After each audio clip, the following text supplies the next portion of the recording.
चल दो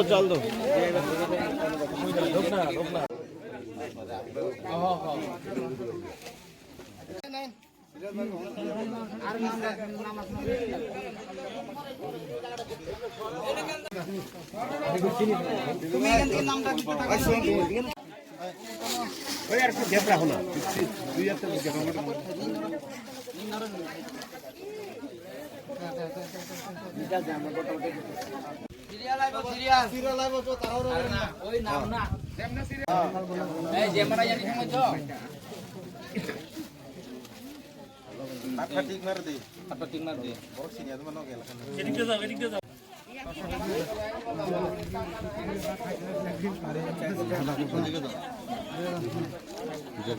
मोहन ना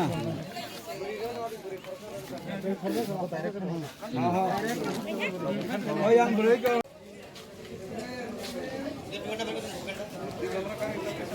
टिकंडी रेडी करे टिकंडी अदर के देन टिकंडी हां अरे ना ना ना ना अंतिम দিদি নমস্কার।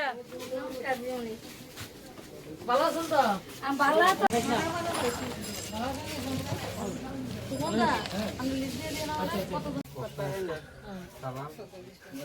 ঠিক আছে বেজালটা যাক আছে নি কাটা আপনার কাছে পাতা পাননি না ভাই নেই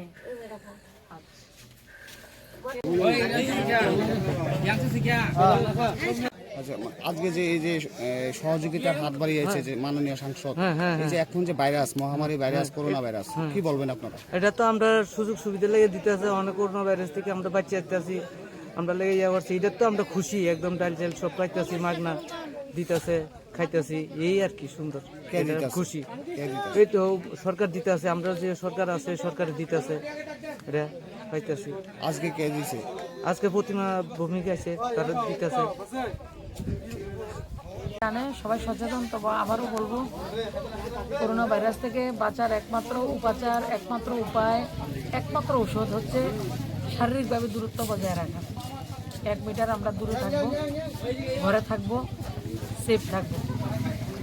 আর গতকালকে প্রধানমন্ত্রীর আহ্বানে 130 কোটি ভারতবাসী প্রদীপ জ্বালিয়ে সংকল্প নিয়েছি আমরা যে আমরা করোনাকে হারাবো এবং করোনাতে আমরা যারা কাজ করছি আমরা প্রত্যেকে নিজেদেরকে সবাইকে আমরা উৎসাহিত করেছি গতকালকে। আজকে আমরা পশ্চিম দেবেন্দ্রনগর পঞ্চায়েতে যে পঞ্চায়েতটা প্রধানমন্ত্রীর একটা নির্দেশ আছে আপনারা জানেন যে সাংসদ আদর্শ গ্রাম।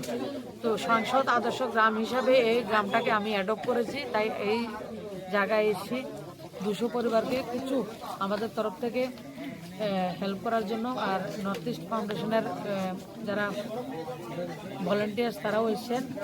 তো যারা নেওয়ার জন্য এসছেন এবং যারা দিচ্ছেন সবাইকে আমি ধন্যবাদ জানাই। এবং আগামী দিনেও বিভিন্ন স্বেচ্ছাসেবী সংস্থা সরকারি বেসরকারি সব জায়গায় প্রত্যেকে এই দুর্যোগের মুহূর্তে মানুষের পাশে দাঁড়িয়েছেন। আগামী দিন আরও আমরা দাঁড়াবো সবাই মিলে।